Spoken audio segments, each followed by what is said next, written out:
Sunday. Bless you. Thank you, darling. Appreciate I it. just wanted to carry on the conversation about the Cooperage. Right.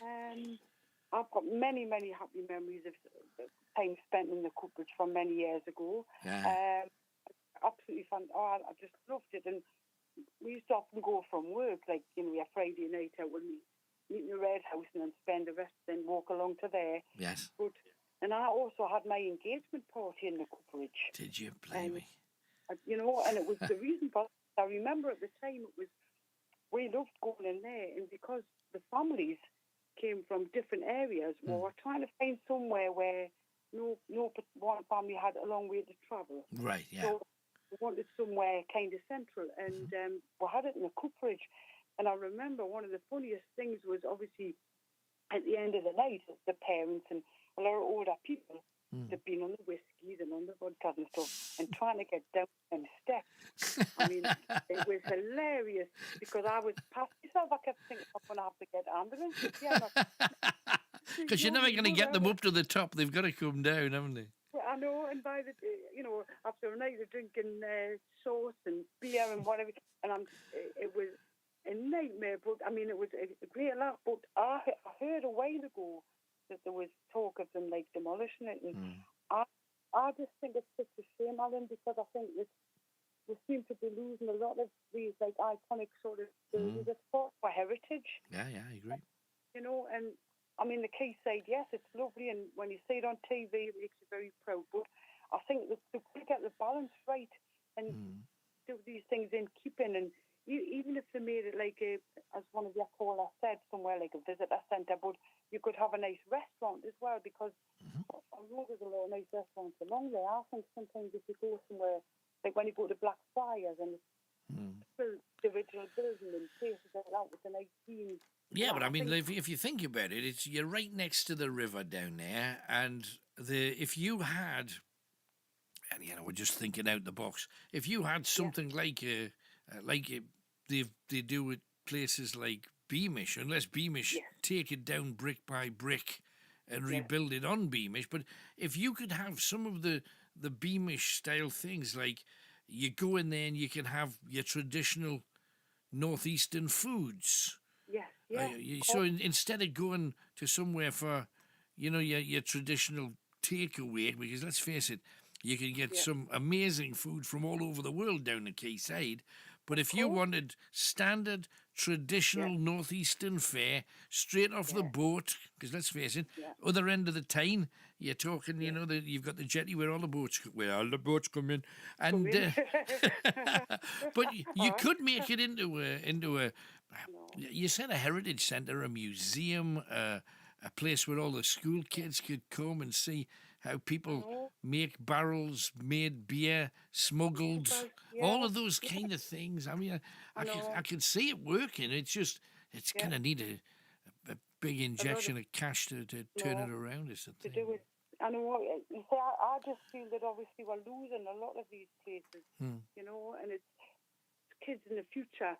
Yeah, okay, they might get told about this year, that was there, but I think to actually go into these places and see them, and you get the atmosphere better, and the feeling, and tours and stuff like go to Beamish.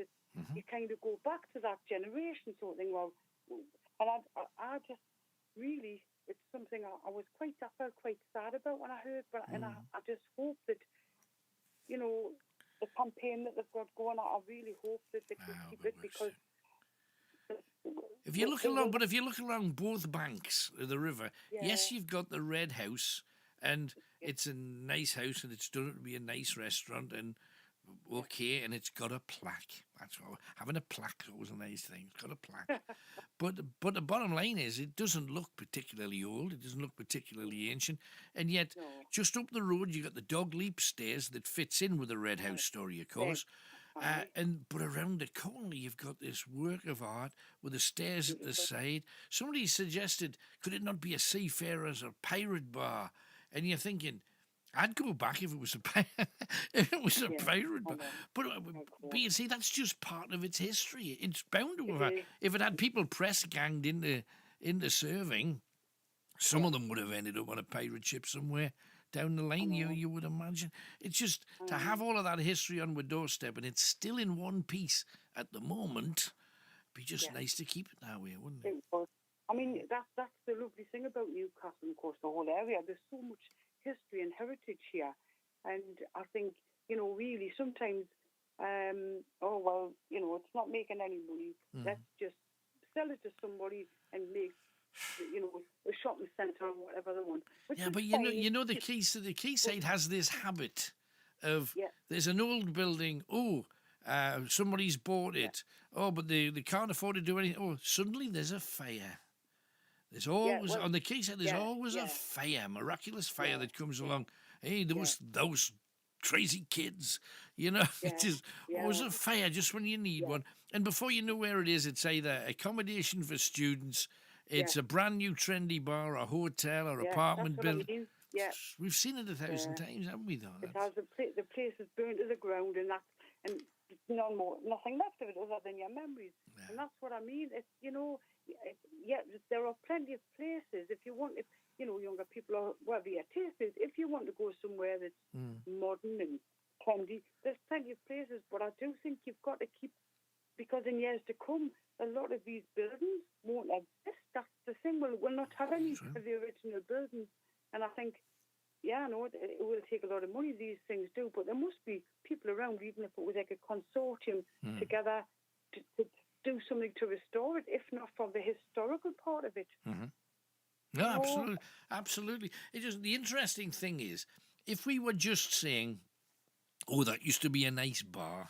I've seen a few nice, because I remember the Mayfair when they closed that down. I was in tears when that place went. I mean, I used to spend time when I've spoken to you about it before. Going to see people like Martha Hooper and things up the Mayfair. ACDC, blimey. They're all been at the Mayfair. Motorhead. Name a big rock band of the day, and there were.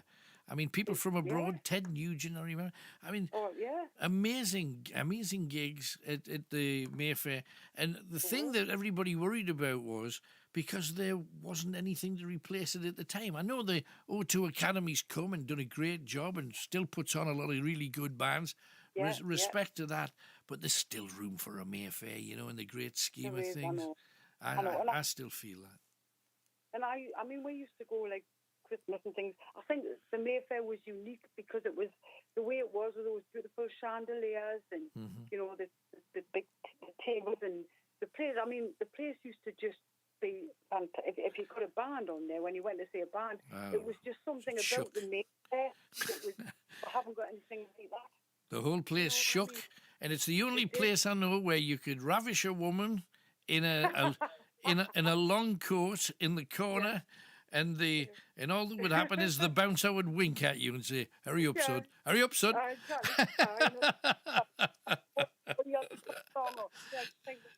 I know, and there was a lot of little nooks and crannies. Crannies, blame me, we knew the nooks. We also knew the crannies. What does that say? I really hope that.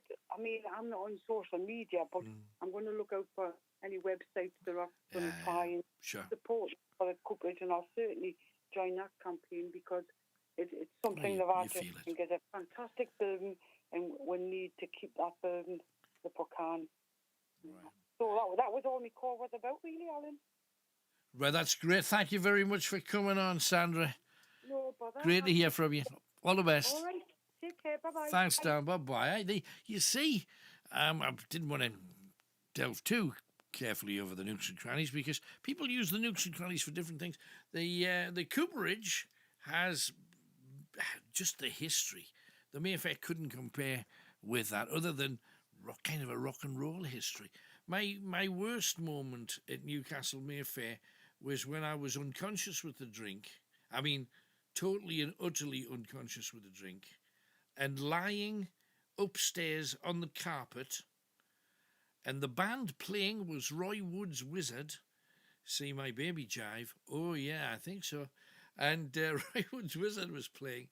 And I remember the bouncer waking me up while I was lying on the floor. And the problem was somebody had walked over my hair, because I had very long hair, and there was some bubble gum on the carpet. And my hair stuck to the bubble gum.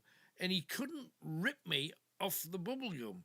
So what he did, he got some scissors out of his pocket and just went and left like half me hair stuck to the chewy on the carpet. Nightmare. That took months to get the hairiness back again. I bet I looked pretty damn stupid too. And then I remember when they got me up, they just walked me to the door, which is up a lot of steps, and hurled me to the pavement. Anyway, James, I probably deserved it. James from Annie.